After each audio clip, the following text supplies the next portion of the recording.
हमारी हिंदू संस्कृति में 5 प्रकार के यज्ञों के बारे में चर्चा की गई है। देव यज्ञ, पितृयज्ञ, भूत यज्ञ, नृयज्ञ और ब्रह्म यज्ञ। इन 5 यज्ञों के द्वारा हमारी संस्कृति संपूर्ण ब्रह्मांड के विकास की चर्चा करती है, इसीलिए यह यज्ञमयी संस्कृति कही जाती है। इसी बात को भगवान श्री कृष्ण ने भी आदिकाल में जब उन्होंने अर्जुन को उपदेश दिया तो यज्ञ के बारे में उन्होंने चर्चा किया और कहा कि जो व्यक्ति यज्ञ के बाद जो अन्न बचता है उसको खाता है वह सभी प्रकार के पापों से मुक्त हो जाता है। तो जो यज्ञ का स्वरूप है, यानी कि एक चींटी से लेकर के वृक्ष तक सबके चिंतन का नाम हमारे यहाँ पर यज्ञ कहा गया है। आइए आज हम श्रीमद् भगवद गीता के 3 अध्याय के, जिसका नाम कर्म योग है, उसके इसी भाव के एक श्लोक का वाचन कर रहे हैं जो इस प्रकार से है। श्री भगवानुवाच यज्ञ शिष्टासिनः सन्तः मुच्यन्ते सर्वकिल्बिषै भुञ्जते ते त्वघं पापा ये पचन्त्यात्म कारणात्। भगवान श्री कृष्ण अर्जुन से कहते हैं कि हे अर्जुन, यज्ञ से बचे हुए अन्न को खाने वाले श्रेष्ठ जन सभी पापों से मुक्त हो जाते हैं, परंतु पापी लोग जो अपने शरीर के धारण पोषण के लिए अन्न का पाचन करते हैं, अन्न को पकाते हैं, वे तो पाप को ही खाते हैं। तो बंधुओं, यहाँ पर जो यज्ञ बात कही गई है, तो ये 5 प्रकार के जो यज्ञ होते हैं। देव यज्ञ यानी कि देवताओं को प्रसन्न करने के लिए किया गया यज्ञ। भूत यज्ञ, जो छोटे बड़े प्राणी हैं उन सबकी रक्षा की भी जिम्मेदारी मनुष्य की है, इसलिए उनकी रक्षा का जो कार्य है वो भूत यज्ञ है। इसी प्रकार से नृयज्ञ है, यानी जो अतिथि हैं, अतिथियों का सत्कार पूजन वंदन भी यह नृयज्ञ है। तो ये जो 5 प्रकार के यज्ञ कहे गए हैं, इसका मतलब यह है कि मनुष्य सबसे बुद्धिमान प्राणी होने के नाते, अधिकार होने के नाते, कार्य क्षमता होने के नाते उसकी ही जिम्मेदारी ये बनती है कि वो सबका रक्षण पोषण करे। तो यहाँ पर जो यज्ञ की बात कही गई है, यज्ञ से बचे हुए अन्न को खाने का आशय भी यही निकलता है कि हमें केवल स्वयं के बारे में चिंतन नहीं करना चाहिए, वास्तव में आत्मविस्तार ही जीवन है।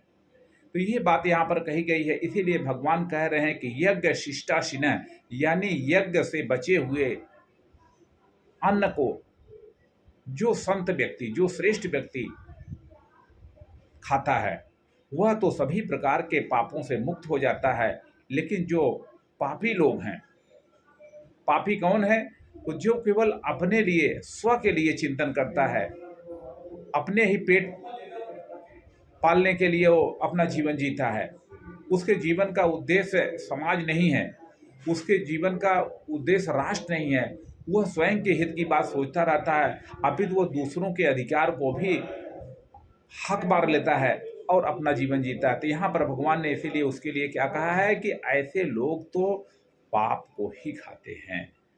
बंधुओं, देखा जाए तो ये जो भारतीय समाज की आधारशिला है, भगवान श्री कृष्ण ने गीता में ये भारतीय आध्यात्म के माध्यम से समाजवाद की आधारशिला रखी है। आज जबकि हमारे समाज में ज़्यादा पढ़े लिखे लोग हैं तो वे अपने बारे में ज़्यादा सोचते हैं। हम मनुष्य हैं तो मनुष्य का काम है कि वो सबके बारे में सोचे। मनुष्य को वृक्ष के बारे में सोचना चाहिए, मनुष्य को जो जंगल में रहने वाले जीव जंतुओं के बारे में सोचना चाहिए, मनुष्य को तो धरती में रहने वाले जो कीड़े मकोड़े हैं उनके बारे में भी सोचना चाहिए। सबके बारे में, सबके धारण पोषण के बारे में जो सोचने की बात है वह मनुष्य का कर्तव्य है। इसीलिए भगवान ने कहा कि ये जो यज्ञ क्या है, यज्ञ केवल वह यज्ञ नहीं है कि एक आहुत कुंड में और कुछ हमने जो है आग जला करके उसमें समिधा डाल दिया, वो भी यज्ञ है। क्योंकि आप देखेंगे कि हम जितना भी भोजन करते हैं, सामान्यतः अधिकतर या अधिकांश भोजन हम पचा करके ही, यानी आग पर पका करके ही खाते हैं। इसलिए यज्ञ में आग को हमारे यहाँ पर बहुत ज़्यादा महत्व दिया गया है। इसलिए ये जो यज्ञ है ये सबके विश्व और ब्रह्मांड के कल्याण के लिए है, ये बात हमें सोचना चाहिए। तो यहाँ जो बात कही जा रही है कि यज्ञ शिष्टा सिनः संतः, संत यानी कौन? जो पापों से मुक्ति के लिए प्रयास कर रहा है, जो श्रेष्ठ व्यक्ति है, श्रेष्ठ जीवन जी रहा है, जो सबके हित कल्याण के लिए। वास्तव में आप देखिए कि सरकार का भी तो यही काम है। सरकार का काम है संपूर्ण समाज की चिंता करना, लेकिन जब सरकार चलाने वाले लोग केवल सरकार के माध्यम से स्व का विकास करने लगते हैं, अपने लिए गाड़ी, अपने लिए घोड़ा, अपने लिए बंगला, अपने परिवार के लिए तमाम सुविधाएं तो सरकार से ले लेते हैं, लेकिन समाज के हित का काम नहीं करते हैं, समाज को लालीपाप दे देते हैं, तो ये यज्ञ नहीं होता है।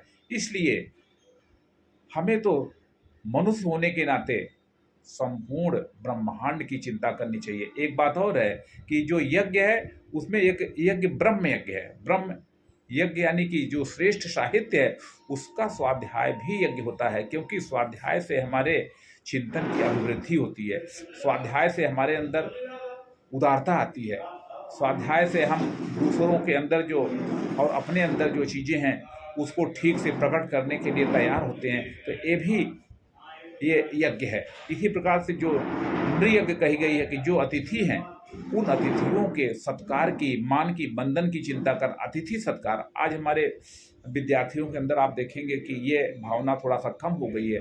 हमारे अंदर जो हमारे आचार्य हैं, जो हमारे गुरु हैं, उनके बंधन की जो एक श्रेष्ठ परंपरा थी वो ही कहीं न कहीं कमज़ोर पड़ गई है।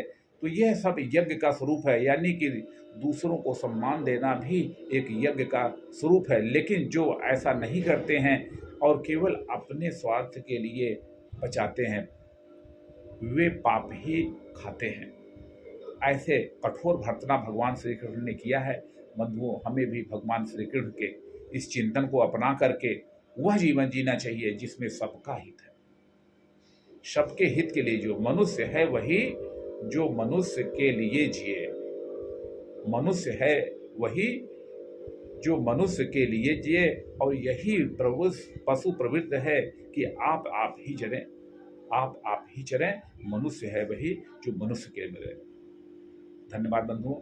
श्रीमद् भगवद गीता के इस अमृत निकष का हम पान करें, और केवल मनुष्य ही यह कर सकता है।